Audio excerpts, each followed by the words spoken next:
Hello ଆଜ୍ଞା ମାନେ ନମସ୍କାର। ଆମ ରାଜ୍ୟ ସରକାର ଆଉ ଏକ କାର୍ଡ ଲଞ୍ଚ କରିଛନ୍ତି, ତାହା ହେଉଛି ନବୀନ କାର୍ଡ। ତ ଇଲେକ୍ସନ ଯେତେ ପାଖକୁ ଆସିବ ସେତେ ସ୍କିମ୍ ଆପଣଙ୍କ ପାଇଁ ବାହାର କରିବେ ଆମ ରାଜ୍ୟ ସରକାର। ତ ଚାଲନ୍ତୁ ଦେଖିନେବା କେଉଁମାନେ ଏହି ନବୀନ କାର୍ଡ ଆବେଦନ କରିପାରିବେ, କେତେ ତାରିଖରୁ କେତେ ତାରିଖ ପର୍ଯ୍ୟନ୍ତ ଅଛି ତାହାର ଆବେଦନଟା ପ୍ରୋସେସ୍। ତ ଚାଲନ୍ତୁ ଦେଖିନେବା। ଭିଡ଼ିଓଟି ଆପଣଙ୍କୁ ଭଲ ଲାଗିଲେ ଭିଡ଼ିଓଟିକୁ ଲାଇକ୍ କରିବେ ଆଉ ଚ୍ୟାନେଲଟିକୁ ସବସ୍କ୍ରାଇବ୍ କରିଦେବେ। ଆଜ୍ଞା ମାନେ ଆପଣମାନେ ଭିଡ଼ିଓ ଦେଖୁଛନ୍ତି ହେଲେ ଚ୍ୟାନେଲ ସବସ୍କ୍ରାଇବ୍ କରିନାହାନ୍ତି, ଚ୍ୟାନେଲ ସବସ୍କ୍ରାଇବ୍ କରିଦିଅନ୍ତୁ। ତ ଦେଖନ୍ତୁ କ'ଣ ରହିଛି। ତ ସ୍କ୍ରିନରେ ଯାହା ଲେଖା ହେଇଛି ତାହା ପଢ଼ିନେବା, ଦେଖିବା ଆସନ୍ତୁ। ନୂଆ ବର୍ଷରେ ରାଜ୍ୟବାସୀଙ୍କୁ ଆଉ ଏକ ଖୁସି ଖବର ଦେଇଛନ୍ତି ରାଜ୍ୟ ସରକାର। ରାଜ୍ୟର ସରକାରୀ କର୍ମଚାରୀ, ପେନସନଭୋଗୀ, ଅନ୍ୟାନ୍ୟ ସହାୟତା ଯୋଗ୍ୟ ବର୍ଗ ଓ ସହରାଞ୍ଚଳରେ ବାସ କରୁଥିବା ପରିବାରଗୁଡ଼ିକୁ ବିଏସକେୱାଇ ନବୀନ କାର୍ଡ ମିଳିବ। ତ ଆପଣମାନେ ଜାଣିପାରୁଥିବେ, ପରବର୍ତ୍ତୀ ପର୍ଯ୍ୟାୟ ସମ୍ପ୍ରସାରଣରେ ବାଦ୍ ପଡ଼ିଥିବା ଏହି ବର୍ଗଙ୍କୁ ସାମିଲ କରାଯିବ। ଯେଉଁମାନେ ବାଦ୍ ପଡ଼ିଥିଲେ, ଆବେଦନ କରିପାରିନଥିଲେ କିମ୍ବା ମିଳିନଥିଲା ଏହି କାର୍ଡଟା, ସେଇମାନେ କରିପାରିବେ। ଏଥିପାଇଁ ରାଜ୍ୟ ସରକାର ନୀତିଗତ ନିଷ୍ପତ୍ତି ନେଇସାରିଛନ୍ତି। ଏହା ସହିତ ଗତ 3 ଦିନ ତଳେ ମୁଖ୍ୟମନ୍ତ୍ରୀ କରିଥିବା ଘୋଷଣା ଅନୁରୂପ ଗ୍ରାମାଞ୍ଚଳରେ ବାଦ୍ ପଡ଼ିଥିବା ପରିବାରଗୁଡ଼ିକୁ ସରକାରୀ ଚାକିରିଆ, ପେନସନଭୋଗୀ ଓ ଆୟକରଦାତାଙ୍କୁ ଛାଡ଼ି ବିଏସକେୱାଇ ନବୀନ କାର୍ଡର ସୁବିଧା ନିମନ୍ତେ ଚଳିତ ମାସ 6ରୁ 16 ତାରିଖ ମଧ୍ୟରେ ଅନଲାଇନରେ ଆବେଦନ କରିବାକୁ କୁହାଯାଇଛି।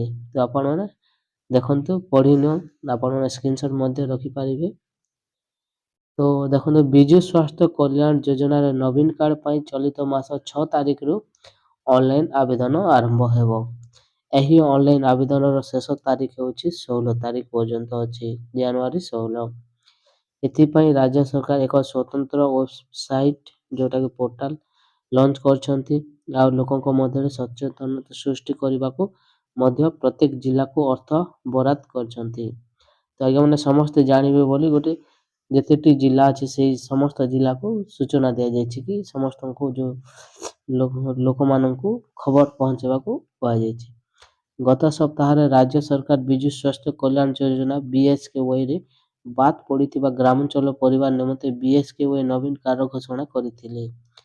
ସରକାରୀ ଚାକିରିଆ, ସରକାରୀ ପେନସନଧାରୀ ଓ ଆୟକରଦାତାଙ୍କୁ ବାଦ୍ ଗ୍ରାମାଞ୍ଚଳରେ ଥିବା ଅନ୍ୟ ସମସ୍ତ ପରିବାର ଏହି ନବୀନ କାର୍ଡ ପାଇଁ ଆବେଦନ କରିପାରିବେ। ତ ଆପଣମାନେ ଦେଖିପାରୁଥିବେ, ରାଜ୍ୟ ସ୍ୱାସ୍ଥ୍ୟ ସଚିବ ଶାଲିନ ପଣ୍ଡିତ ଆଜି ନୂଆବର୍ଷର ପ୍ରଥମ ଦିନରେ ସମସ୍ତ ଜିଲ୍ଲାର ଜିଲ୍ଲାପାଳଙ୍କୁ ଚିଠି ଲେଖି ବିଏସକେୱାଇ ନବୀନ କାର୍ଡରେ ପଞ୍ଜୀକରଣ ହେବା ନିମନ୍ତେ ସାଧାରଣ ଲୋକଙ୍କୁ ସଚେତନ କରାଇବାକୁ ପରାମର୍ଶ ଦେଇଛନ୍ତି। ସେ କହିଛନ୍ତି ଯେ ମୁଖ୍ୟମନ୍ତ୍ରୀ ନବୀନ ପଟ୍ଟନାୟକଙ୍କ ଦ୍ୱାରା ନିକଟରେ ବିଏସକେୱାଇ ଯୋଜନାର ସମ୍ପ୍ରସାରଣ ହୋଇଛି, ଯାହାକି ଗ୍ରାମାଞ୍ଚଳରେ ବିଏସକେୱାଇ ଯୋଜନାରୁ ବାଦ୍ ପଡ଼ିଥିବା ପରିବାରଙ୍କୁ ସାମିଲ ନିମନ୍ତେ ଉଦ୍ଦିଷ୍ଟ।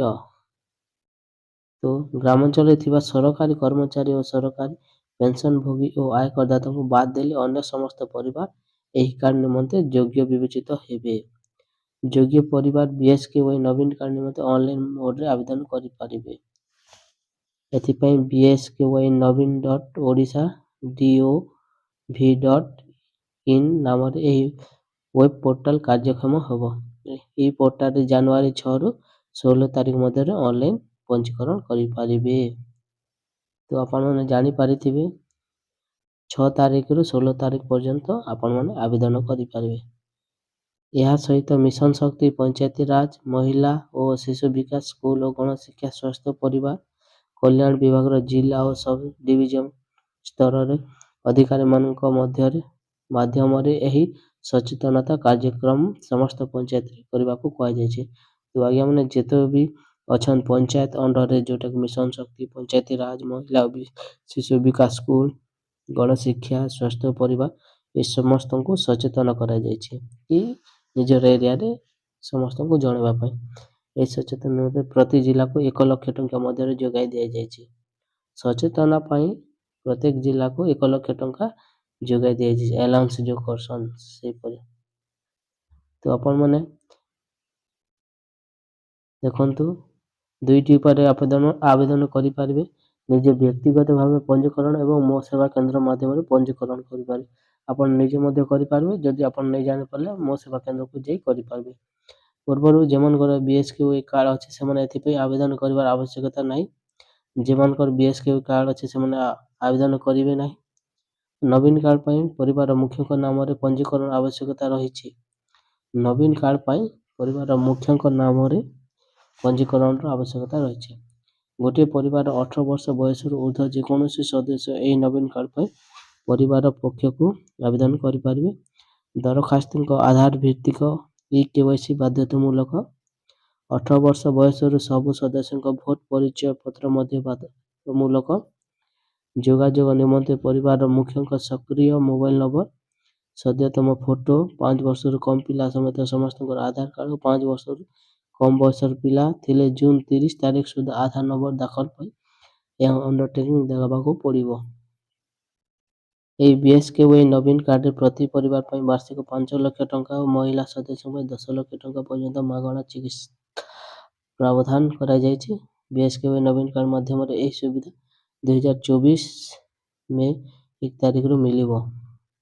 BSKY ଯୋଜନାକୁ ପର୍ଯ୍ୟାୟକ୍ରମେ ସମ୍ପ୍ରସାରଣ କରାଯାଇଛି ବୋଲି ଶ୍ରୀମତୀ ପଣ୍ଡିତ କହିବା ସହ ପରବର୍ତ୍ତୀ ପର୍ଯ୍ୟାୟରେ ସରକାରୀ କର୍ମଚାରୀ, ପେନସନଭୋଗୀ, ସହରାଞ୍ଚଳରେ ବାଦ୍ ପଡ଼ିଥିବା ପରିବାର ଓ ଅନ୍ୟ ବର୍ଗର ଲୋକଙ୍କୁ ଏହି ନବୀନ କାର୍ଡ଼ ଯୋଗାଇ ଦେବାକୁ ରାଜ୍ୟ ସରକାର ନୀତିଗତ ନିଷ୍ପତ୍ତି ନେଇସାରିଛନ୍ତି ସୂଚନା ଦେଇଛନ୍ତି। ତ ଆପଣମାନେ ଦେଖିପାରୁଥିବେ, ଆପଣମାନେ ନିଜେ ମଧ୍ୟ ପଢ଼ିପାରୁଥିବେ। ଏହିପରି ଥିଲା, ଆପଣମାନେ କିପରି ଆବେଦନ କରିପାରିବେ। ମୁଁ ନେକ୍ସଟ ଭିଡ଼ିଓ ଆଣିବି। ଆପଣମାନେ ମୋ ଚ୍ୟାନେଲକୁ ସବସ୍କ୍ରାଇବ୍ କରିଦିଅନ୍ତୁ, ଭିଡ଼ିଓକୁ ଲାଇକ୍ କରିଦିଅନ୍ତୁ, ଯଦ୍ୱାରା ଆପଣମାନେ ଜାଣିପାରିବେ। ମୁଁ 6 ତାରିଖ ଆପଣଙ୍କୁ ଭିଡ଼ିଓ ଦେଖାଇବି। ଠିକ୍ ଅଛି ଫ୍ରେଣ୍ଡସ୍, ଧନ୍ୟବାଦ।